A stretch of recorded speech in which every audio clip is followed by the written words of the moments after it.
I managed to get that all back and set up. Okay, cool, cool, cool. I think my Wi-Fi just, like, totally shut down. Like, completely, totally shut down. Alright. I had to, like, end it and restart, which was not fun. Frick. Alright, yeah, but just, I was gonna end the stream anyway. Like, so this is, I mean, we managed to get through most of it without a Wi-Fi hang-up. I just think it's because, like, it's so hot outside, and that sometimes, like, fries things up. I don't know.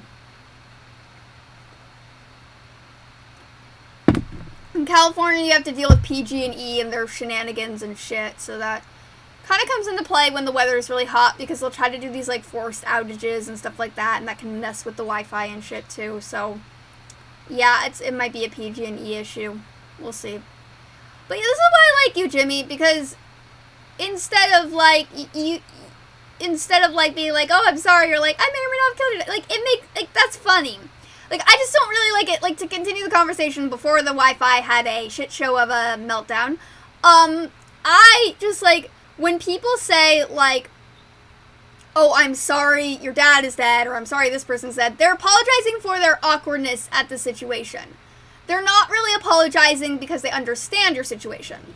Usually when somebody says their parent is dead or someone's dead, I say, oh yeah, that sucks, the pain is real. Like, that's what I say, or I say, like, oh yeah, I know the feeling, like, it's rough.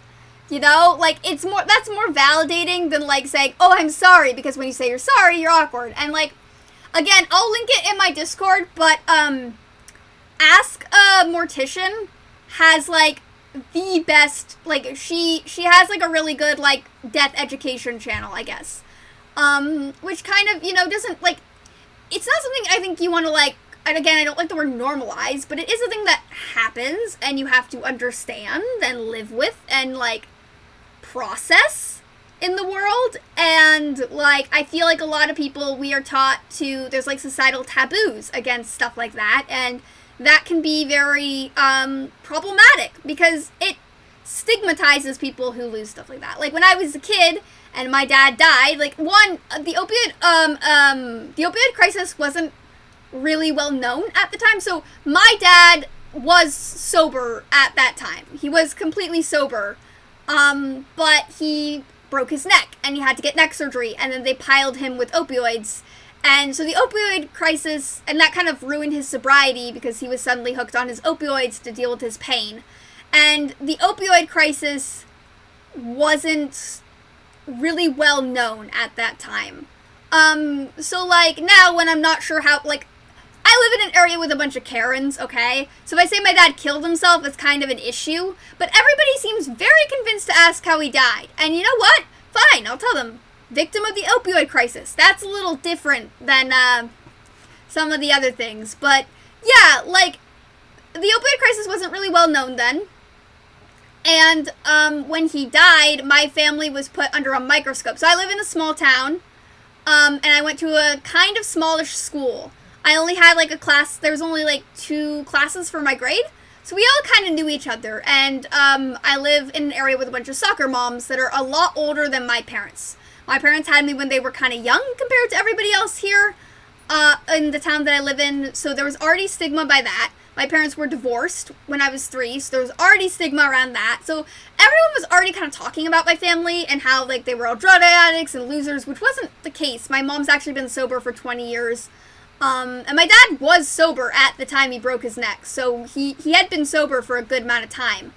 But, you know, after he died and my stepmom was going through chemo and breast cancer, and all that stuff, like, it got to the point where all the soccer moms would literally point at me when I walked down the halls and be like, you can't interact with them or their family, like, it's horrible. Like, it was very stigmatized, and we were ostracized by the community.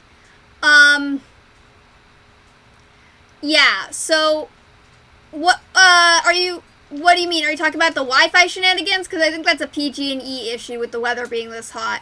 Or are you talking about, like, the fact that, are you talking about how my dad broke his neck? Because that's, yeah, so I had to end it and restart it because the Wi-Fi went down. Yeah, I had to end it and restart it because the Wi-Fi went down. That's why.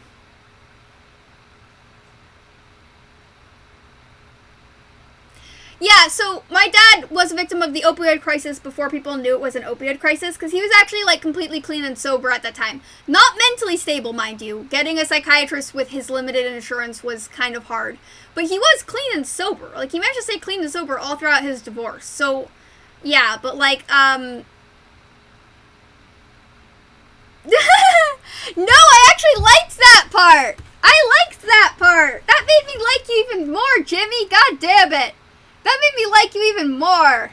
I think I said, like, twice, like, 3 times now that was probably my favorite thing anyone said about that. Like, that's amazing right there. No, the Wi-Fi went down because, so PG&E, when it gets really hot, they like to shut down parts of the neighborhood. And I think that's part of the reason the Wi-Fi's been kind of glitchy lately.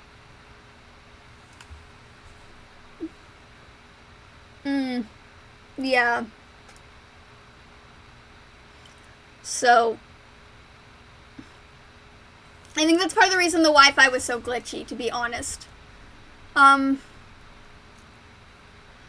I mean, it was okay, because I was kind of at the point where I was going to end the stream. I was just kind of explaining, like, I live in an area with a lot of soccer moms, and when my dad died, it was very ostracizing. They were like, you can't hang out with them or their family, you know. Even though, like, my mom's been sober for 20 years and my stepmom's been sober for, like, just as long. But, like, you know, my parents were younger when they had us compared to the rest of the neighborhood, and there was a lot of stigma. And my parents were the only parents who were divorced at that time. And apparently a lot of families that are married don't like hanging out with single parents for some reason.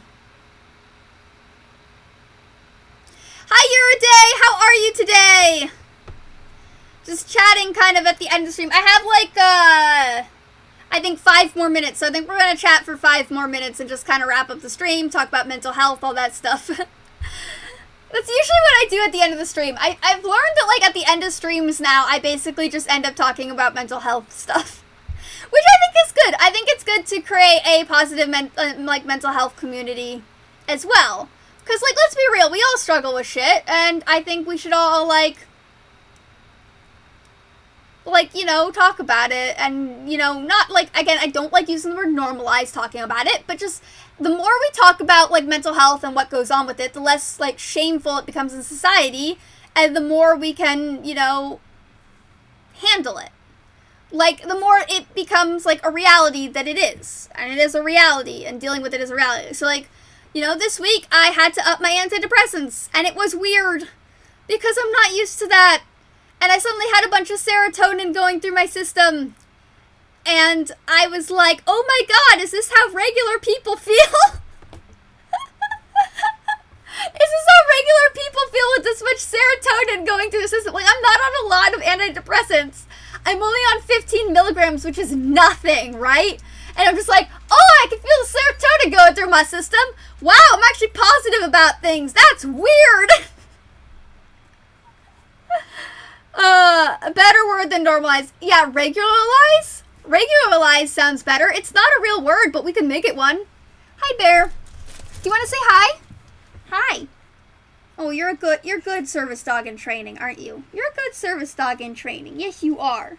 Yes, you are coming to check on me. Yes, you are. Mwah. You're a good service dog in training. Yes, you are. Hey, Violet! Kind of came at the last few minutes of the stream. Hi, Bear. I added a thing now. There should be a thing on Twitch now. Yes, there it is. You're a day already got it. Give the doggos a treat. He's a good little service dog in training. Aren't you a good little service dog in training? He likes to do this. He likes to have people hold his head. I've never met a dog that actively seeks people holding their head. Do you think you're a human? Are you going to try to come in my office chair? You don't fit. You don't fit. You don't fit. I'm sorry. I'm sorry. You don't fit. You're too big. You don't realize how big you are. You have Great Dane legs. You don't fit. You do. You have Great Dane legs. You don't fit. Good pupter. Okay. We can just sit like this. That's fine. He's like, give me another treat, human. You have 2 jobs in life. That is to feed me and pet me. Alright, sit. Good sit. Base camp. Good. Wait.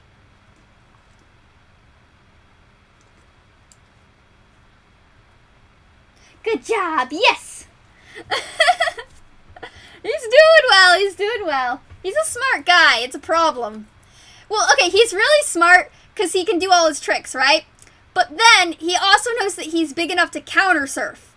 And he knows we're not supposed to see him counter surf. So if I'm on the if I'm in the area around the counter and I turn my back for 1 second, he's going to go up on the counter and counter surf.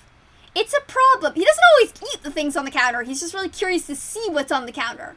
But he can't do that. So I'm trying to get better about that. Yeah, his main 2 problems right now are... Oh, hi. Hi. Yes, it's very cute.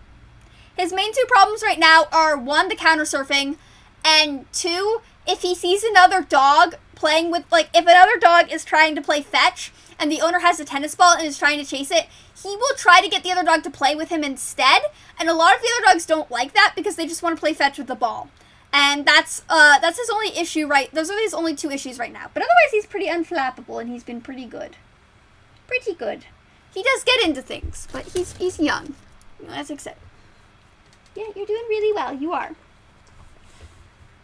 Maple's here too, but she's not going to move from her spot. But yeah, like, I think that talking about mental health and having a safe space to talk about mental health is good. And so I think I'm just going to keep, spending the last kind of couple minutes of my stream just, like, addressing that and addressing what it's like to have mental health problems. So, like, I was, so the main thing that I have to deal with is I'm on gabapentin as well, which is used for seizure, anxiety, and some people use it for diabetes, and it's also used for, like, nerve pain. So I'm on gabapentin for the nerve pain and anxiety, and some people use gabapentin for sleep too, because it has a sleep effect as well. However, Lexapro, which is the other medication I am on currently, also has a sleep effect. So going up on my antidepressants, I have to be very crucial about timing and pacing with my medications, whereas before I could be a little bit more, like, liberal about when I took my meds. And that's pretty fair. Like, when I was younger, I was on over 10 meds a day, so I had to be very, very strict about timing those medications. But I kind of got used to not having to be strict about timing my medications, so I've been getting better about finding a good time. Hey, Nightmare Girls! I'm just kind of talking about mental health and at the end of my stream, because that's what I do now, apparently. But I also, want to regularize it. We're going to make that a word, because I don't like the word normalize, so we're going to make regularize. I feel like regularize is a little bit better. We're going to make that a word. Yeah, so I'm just kind of regularizing the mental health conversation, kind of at the end of my streams, and I think I'm going to keep doing that. I like doing that. I like ending the end of the streams, making sure this is a safe place to talk about that stuff. But yeah, like... Well, okay, so I'm going to start to work on launching my OnlyFans by Sunday. Again, I didn't take pictures yesterday because my sunburn made me really orange, and I didn't want to look like a pumpkin in photos because I don't actually wear makeup in my photos. I just look like me because I can't wear makeup for a long time, so I just look like me in my photos. So I can't block out the orange. You can still see the sunburn though, right? Like, I'm such a fucking ginger. I burn so fucking easily, and I'm allergic to, like, every sunscreen except for, like, 1 or 2 brands. It's a problem. Yeah, I do like you more. That was a good joke. Like, it showed that you were mature about it. I liked that. Like, it was a really good joke. Hi, Bear. You're doing so good. Thank you. You're doing so good. Here, do you want some good treats? Good. Be gentle. Let me touch your nose first. Good job. Good job. Okay. He's kind of getting out of his puppy grabbiness because he's a year old now, so that's been good. You've been very good. He keeps getting taller, though, which is weird. But yeah, like, I just, like, this is a safe place to talk about mental health. We're going to talk about mental health. We're going to talk about all the shit that I do. And, like, yeah, like, I had, back on the R-nice guy rant. Oh, my God. So this guy, right, he calls me up on Instagram. And he's all like, you can't do cosplay on OnlyFans because I don't want guys treating you like an object. And I'm like, that's a hypocritical statement because that means you treat me like an object and I don't like that. So then I blocked him and then he's like, why did you block me in all my accounts? And I was like, because you're a fucking weirdo. Like, you're the R- creepypasta of nice guys. Like, again, I'm fine with people thinking I'm hot and jerking off to me. I'm a femme person on the internet. That's a reality I'm gonna have to live with. I mean, but like, here's the thing, be honest about it. If you say, yeah, I think you're hot and I'm jerking off, but I know it's like an entertainer relationship, I'll be like, yeah, that's fine. That's fine. I don't give a fuck. I was in the resource system. I was the only feminine person for years. I stomp on nice guys like it's breakfast and I leave the room. Just be honest about it. Like, I'm sure that when I'm streaming, there's at least 3 people jerking off in the background. Like, come on. That's a reality. I'm okay with that. Just be, like, honest about it, you know? Don't be, like, possessive about it. That's weird. Like, come on. Like, I don't give a fuck. This is a sex-positive channel. This is a sex-positive, a mental health channel, and a kink-positive channel, okay? I'm an asexual, but that doesn't mean the rest of the world is. That doesn't mean I'm an innocent little flower. I literally just did a music video to Oops, I Did It Again by Britney Spears because this nice guy pissed me off so much.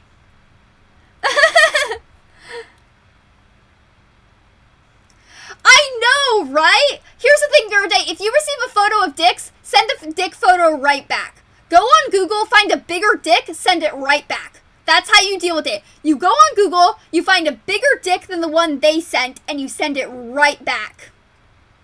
Puts them in their place right away. Instagram's not a dating website. I do think we should create...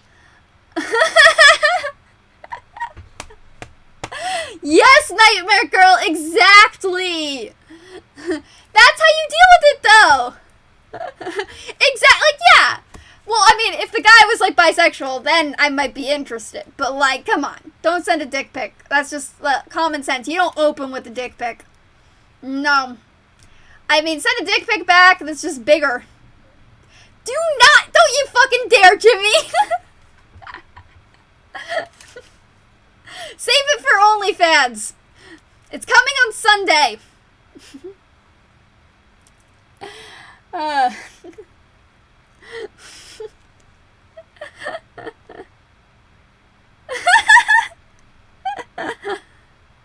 Yeah, just go on Google, find a bigger dick, and send it.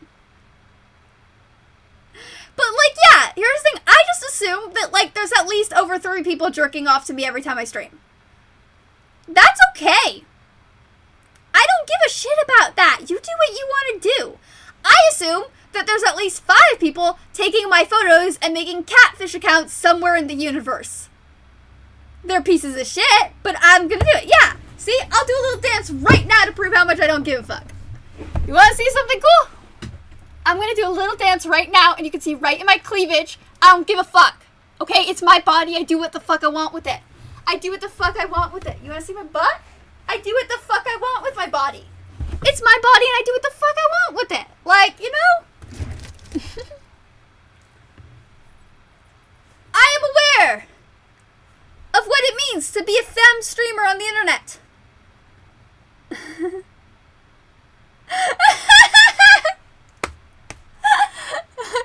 Just respond with "that's all"? That's amazing, you're a day. Here you go, Bear. But yeah, like, because you broke their ego. That also works too. That also works too. That's a good one as well. I'll have to keep that in my back pocket. But yeah, like, I'm, like, I get a lot of people sliding to my DMs on Instagram.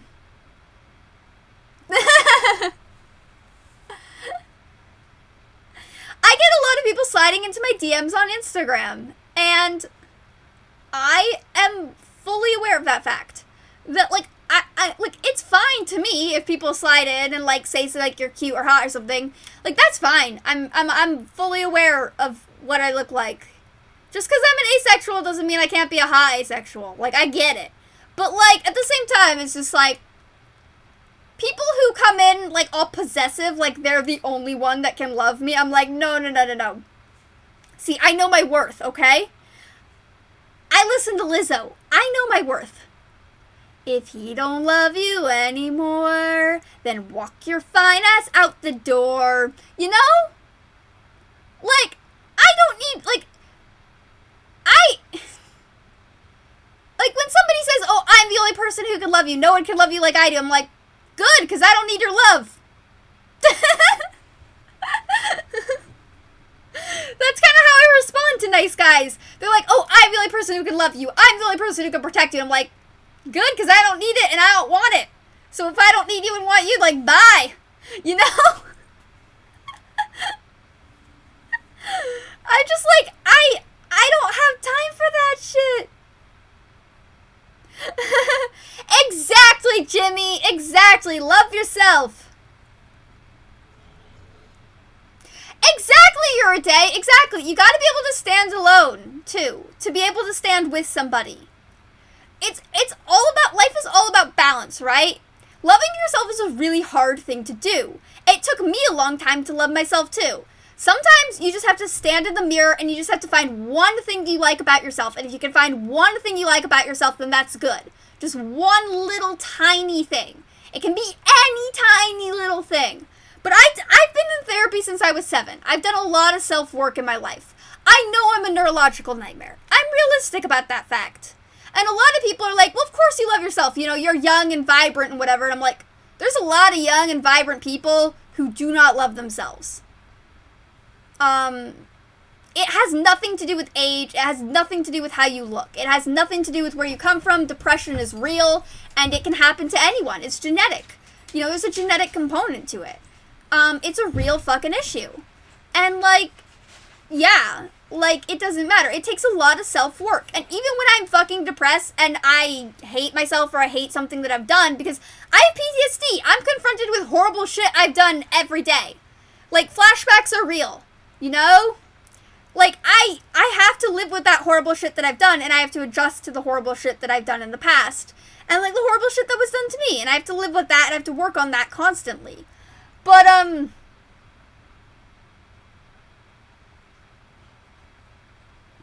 exactly, you're a day. Good. Like, that's good. That's really good, you're a day. You're doing a really good job. Like, that's amazing. Like, that's very realistic and good. Like, that means you're on the right path. The fact that you can say that is a really good personal growth thing. Like, the fact that you are comfortable enough to say that is a very good personal growth thing. That speaks a lot to your maturity, and that is very, like, well said. That's a very impressive thing to say. Like, me hearing that, I'm very impressed by you, because that's a very, like, good thing to say, and that's, like, to me, that's a very impressive, like, I'm just very impressed, you know, that someone would say that. Like, that's very, like, nice, and I like that about you. Like, that's really cool. I mean that, like, genuinely. You know? Like, that's a very emotionally mature thing to say, and I respect that, and I like that.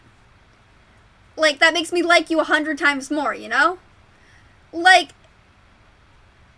it's hard to do, and it takes a lot of time and a lot of work, and it's a constant struggle, and it's one of those things where it's kind of like sobriety, you know, it never really ends. You kind of have to keep working on it constantly.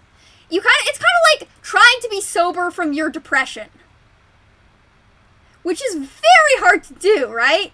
Trying to get sober from your depression is intensely hard to do.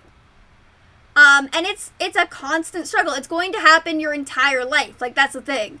But it gets easier the more it happens, because it's like, so like when I became a pescatarian, 1, because my body can't process meat. I will ruin a toilet if I eat meat.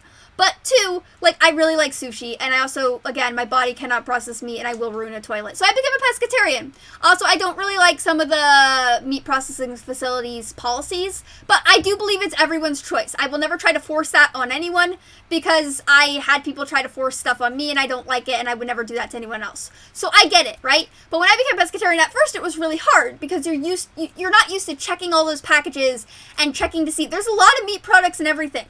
So you're not used to checking all of that, right?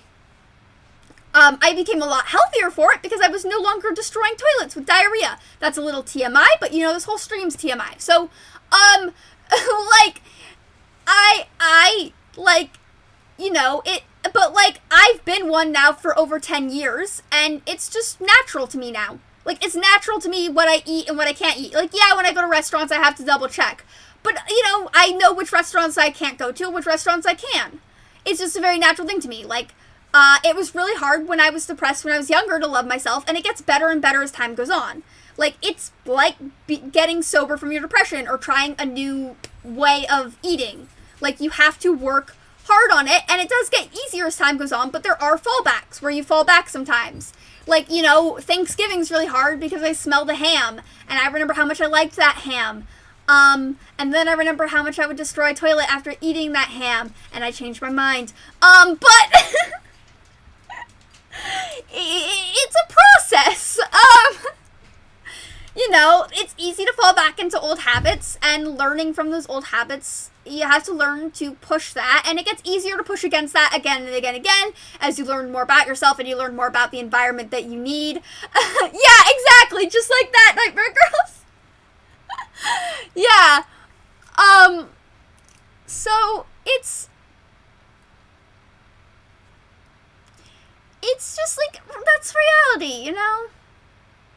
It's reality to do those things, and it's hard, but the more we work at it, the better we get. And we will work at it together, and, you know, I've always got your back, and this is always going to be a safe place to talk. And if you ever need anyone to talk to about anything, you're feeling under the weather, hit me up on Instagram, Discord, any of those things. I'm just a click away night or day. Okay? I got your back. This is a safe place. I don't kink shame. I don't sex shame. And I definitely don't mental health shame. That's okay, you're a day. You're good. You're good. It's all good. I'm just happy to see you. Alright, well, I need to end the stream, speaking of which, and I can't be late for therapy because my therapist missed the last one because she was sick, so I am trying to move this so we can kick ass all day on Tuesday, but it is not happening. So, I hope everyone has an amazing, awesome, wonderful day. I will be posting a music video either Wednesday evening or Thursday morning. And then you can vote on whether I should be Viera or Ara again, because I made two very beautiful Viera and Ara characters in my character creator, and I cannot decide. I also made a really pretty Hero character, and I've never been a Hero, so we'll see how that goes. I do like being a potato, but I'm also get bored and I like to switch things up. But the music video I'm doing is perfect for a potato, so I'm gonna do that. But